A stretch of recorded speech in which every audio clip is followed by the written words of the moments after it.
Okay, welcome everyone. This is a panel I've been looking forward to for a long time. I never worked with Glenn before, so this is the first time I'm speaking to him in person, and I've never met Dr. Rao before, so aside from email, this is the first time I've ever met him. So nice to meet both of you. Good to meet you, Steve. Good to meet you too, Steve.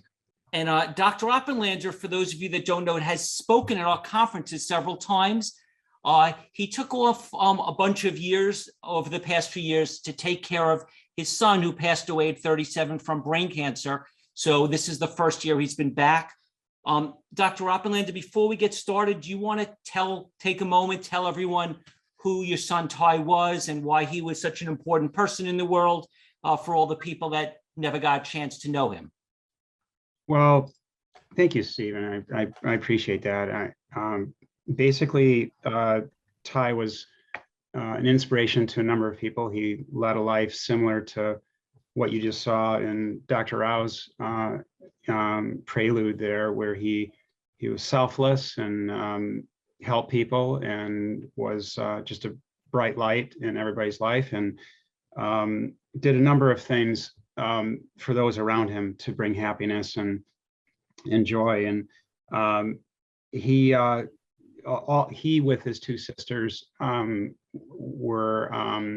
they grew up without eating animal products, and so they were basically role models for those around them at a time when it was, this is like 30 years ago. And and then very briefly, I do want to point out that he had the most, I won't go into a lot of detail, the most aggressive type of brain tumor in the worst possible area, in the pons area, and that typically affected, and I think this is important for some of your viewers to hear, but it typically affects 7 to 10-year-olds. It's a type of an adult DIPG, a diffuse intrinsic pontine glioma. And I think what kind of resounds for me is that we really tried to attack this in the most unconventional way, because convention didn't work over the last 40 years. That he was given 6 months to live, and so he lived 3 years, but it still was 3.5 years, and it was still real from his diagnosis, and it was still real difficult. But that's another area that I've been working to try to improve, because it's another one of these things that Stephen, you and I can talk about another time, but conventional treatment absolutely does not work and sets people in the wrong direction, just like it does for a number of other cancers. But one thing that is important is that the top researchers in the world couldn't really answer why he lived. They thought he had this tumor at 7 to 11 years old, and they couldn't really answer why he lived a very healthy life. He was one of the top in his class academically, athletically, spiritually, and but he lived probably another 20-25 years before it was actually diagnosed. And I am under the firm belief that this is without this is anecdotally, but I'm under the firm belief that it was because of his diet. It's sort of suppressed. He's eating basically an anti-angiogenic diet, with anti-cancer and anti-inflammatory and no animal products. So anyway, so I'm back. I've thanks to Stephen and encouraging me. I know the plant needs some help, and I'm here to help in whatever way I can. Thank you, Dr. Oppenlander. It's good to have you back. Thank you. Okay, so why don't you each give just an opening quick statement of what your name is, what you've been doing the last 20 years, your latest book, just so everyone can hear from you just very briefly before I start questions. We could go in the order of Dr. Rao, Dr. Oppenlander, and then Glenn. That would be good. Thank you, Stephen. My name is Sailesh Rao. I'm an engineer by profession, and I used to work on the internet, as you heard in the introduction. Then in 2005, I happened to see Al Gore's presentation on TV, and I was so shocked. I said, if half of what he's saying is true, I'm wasting my time. So I decided to look into it, and I realized it's actually far worse than what he's saying. So I closed my company, and I focused on the environment full time since 2006. I got trained by Al Gore. I worked with him for a few years. I tried to convince him to start addressing animal agriculture, and I failed to do that. And so then I basically said I have to work on this on my own. And so this is when, I mean, I started Climate Healers in 2007, and the idea was to heal the climate, and to heal the climate from a very holistic perspective. It is how do you reverse the heating that's happening today? And that requires us to basically transform from a climate heating species to a climate healing species, because we are very well organized for heating the climate at the moment. We're doing a really good job of it, as everyone will tell you. But we can organize ourselves to heal the climate, because once we recognize that we have the power to change the climate, we have the power to heal it as well. So, but it requires a different kind of organization, requires a different kind of axiom in the civilization, so to speak. So I really say that we are in a double Galilean moment in human history, where we have to overturn two false axioms. During Galileo's time, they had to overcome the idea that the sun goes around the earth and switch it to the earth going around the sun in order to really start the scientific revolution.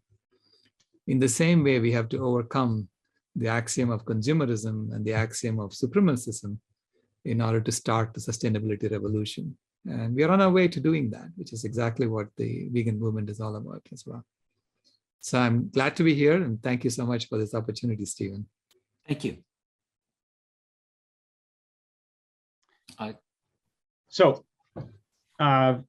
My name is Richard Oppenlander, and I couldn't agree with Dr. Rao more.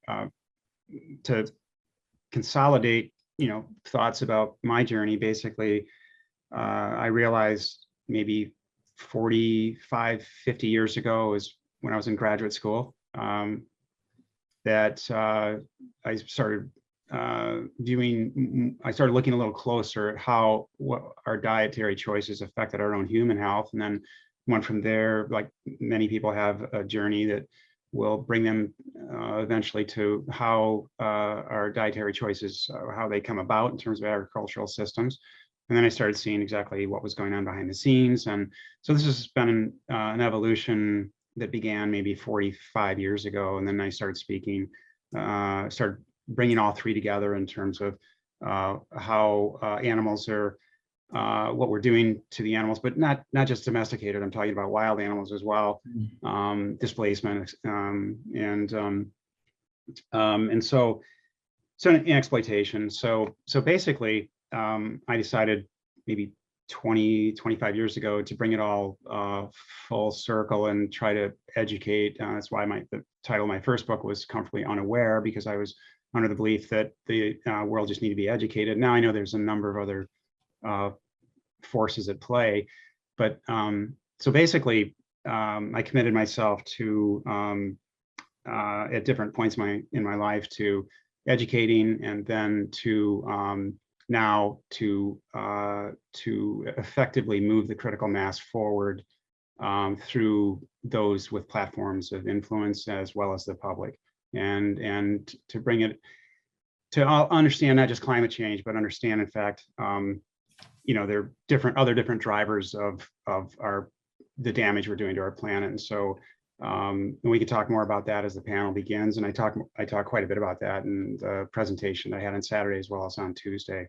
And so I try to bring all factors together about the tipping points that we have, which ones we've surpassed, and how we can change this by way of diet. Thank you. My name is GlenMerzer. My background is as a writer. Started as a playwright, and then somehow I found myself in Los Angeles writing TV shows for 10 years.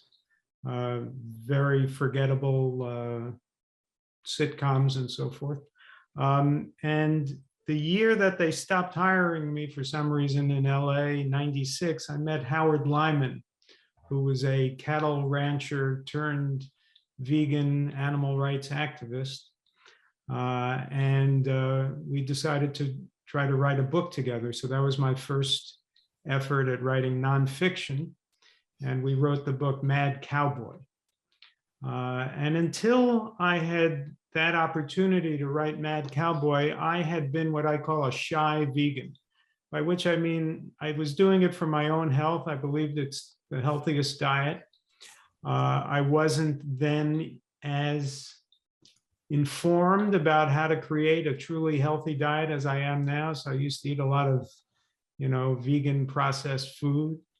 But as I did research for Howard, I began to feel that it's not enough to be a shy vegan, and you have to speak about it and help other people learn to switch to the plant-based diet.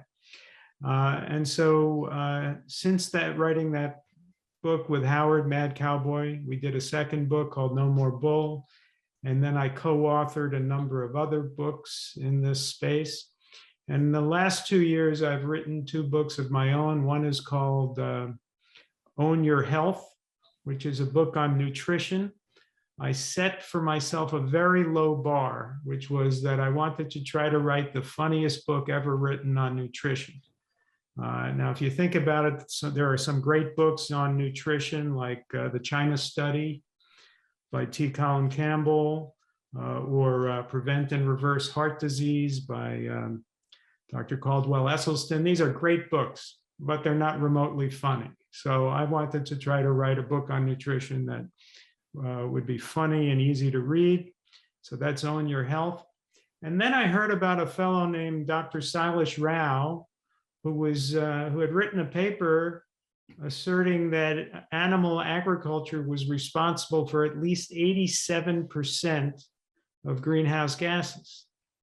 And I had heard of the FAO's 18%, which they later changed to 14.5%. And I had heard of Goodland and Anhang's World Watch paper, 51%. I'd never heard 87% before. So I contacted Sailesh and asked him what he based it on, and we got to know each other. And I believe that not only is he right, but that, as he will tell you, he left out other factors that it could easily be. He frames it as at least 87%, and there are other factors that are impossible to measure, like the industrial fishing that dredges up soil from the bottom of the ocean, and how much is that hurting? We don't have any measurements on that. We don't have any measurements on pasture maintenance fires around the world and so forth. So it may well be that over 90% of greenhouse gases is caused by animal agriculture, and that's just a story that I felt needed to be told. So that's my last book, Food is Climate. Thank you. So before I get started, I want to ask you a question.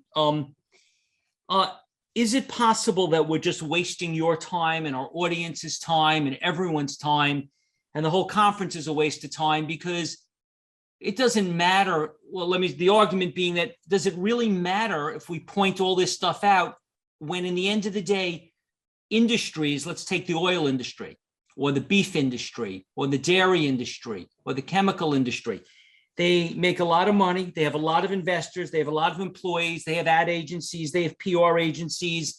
They give a lot of money to the media.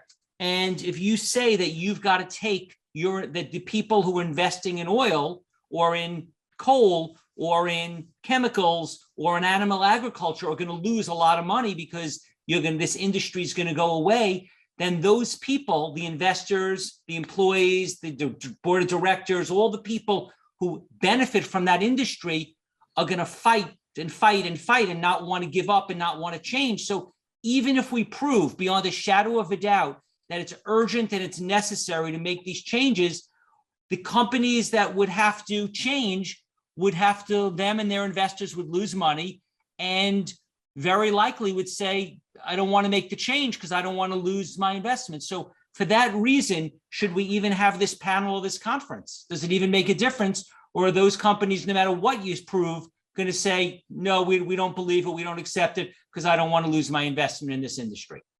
Well, I have a short answer. Do you want me to help with that? With a short Please, answer, all a of you. brief answer? Yes. Yeah. First of all, and there's two parts to this. One is that those that understand this and that have a platform of awareness that we do, I think it's our duty, it's our responsibility. We're the last of the generations or combination of generations that actually can make a difference for future generations, a proper difference, and turn things around. So the short answer is it's our duty to do this. We have to do it. We have to bring as much awareness as possible, and we have to have solutions. That brings me to the second point, which is there are very viable solutions to this that Sailesh and Glenn can talk about specifically with climate change if they'd like, but it also traverses through all aspects of the web of what I call global depletion. There are ways, and I'm going to be talking about this more tomorrow night. I'll have very specific jobs that can be created, and there are a number of organizations now that know this. They're writing about it. World Economic Forum just came out I think it was last year, they're very respected, with a projected a much larger, like $10 trillion by the year 2030, just placed in nature-based solutions. But they had three categories. One was infrastructure, one was energy, but one was food and involving our land use and ocean systems. And that alone, according to them, I believe, and I'll talk more about it tomorrow, that it's higher than this, the numbers are higher than this, but they have made a very convincing argument that we can generate $3.6 trillion just in the next 7 years globally and add 191 million jobs. And that doesn't even include transitioning the $770 billion that we spend globally in subsidies. So there is a way, Stephen, in terms of the audience, to convince policymakers and industry that they will not lose jobs. We can actually add jobs while saving the planet. It just has to be done systematically, and it has to be done not only with public awareness, but it has to be done with what I would call more educating the educated and those with a platform of influence. So I hope that helps a little bit, kind of open the door for Dr. Rao and Glenn to fill in the blanks. Well, I'll say this, that Steve, the premise of your question is, is that this is David versus Goliath, that there's such strong, powerful economic forces that what chances do we have? First of all, the good news is David has a good track record versus Goliath. But second of all, I tend to feel that way when I think about fossil fuels. I think, man, how do we get the oil companies to stop drilling for oil and creating all this carbon in the atmosphere? But the good news is that as tough as it is to deal with the direct emissions that come from the fossil fuel industry, that's counterbalanced by the fact that, in a sense, it's easy to deal with the side of the equation that I think the three of us all focus on, which is animal agriculture.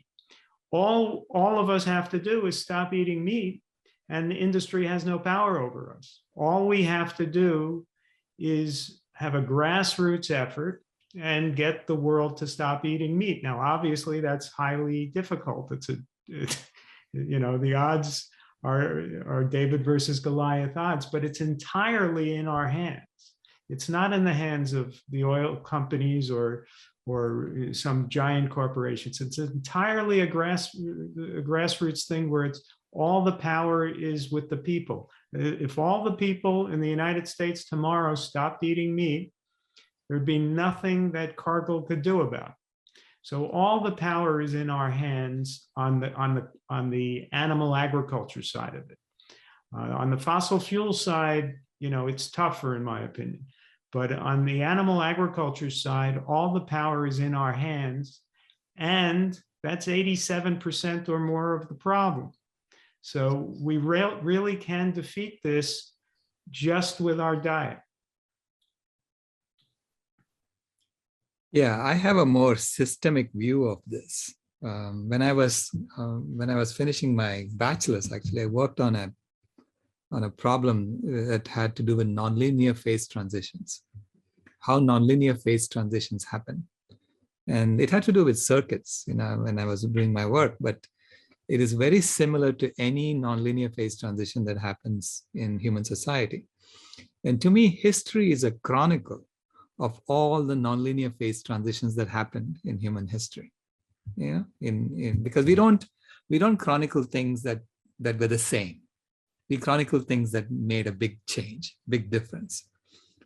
And so history is full of nonlinear phase transitions. And yet, at any given point in time, we assume that whatever is happening will continue happening forever. Even though if we draw the lines and you say, if I continue drilling for oil and burning oil forever, if I continue eating animals forever, and you see that you're going to be dead. You're going over a cliff. So at that point, there are forces that come into play that cause nonlinear phase transitions to happen. It's like what happened with Galileo, right? So it was a nonlinear phase transition.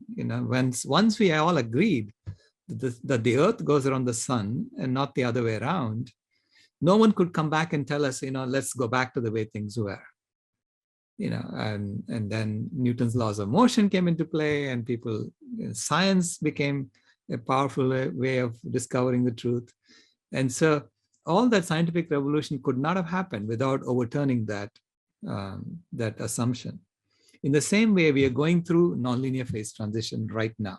We are in the middle of it. And yet people do linear extrapolation. They think that whatever is happening now will continue happening forever. And these corporations are going to destroy the whole planet, and there's nothing we can do about it. Well, that's a linear extrapolation. Things do change in a very nonlinear way. So that's my systemic explanation for what is going to happen. This is why I call it a phase transition, a metamorphosis that's happening. And we are shifting from a caterpillar phase to a butterfly phase. So we are in the cocoon of the caterpillar right now. We are in the chrysalis phase. And COVID-19 actually put us in the chrysalis phase. It's really like a signal from Mother Nature saying, go to your room and think about what you're doing. That is the chrysalis. And Thank you. so we are in that process of transformation.